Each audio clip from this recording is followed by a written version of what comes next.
నా చిరునవ్వే నీ పెదవుల్లో ఉంటాదే.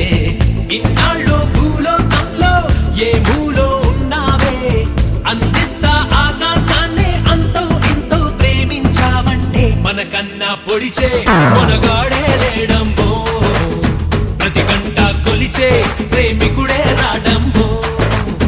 మన చెయ్యే పడితే అది నీకే మేలు.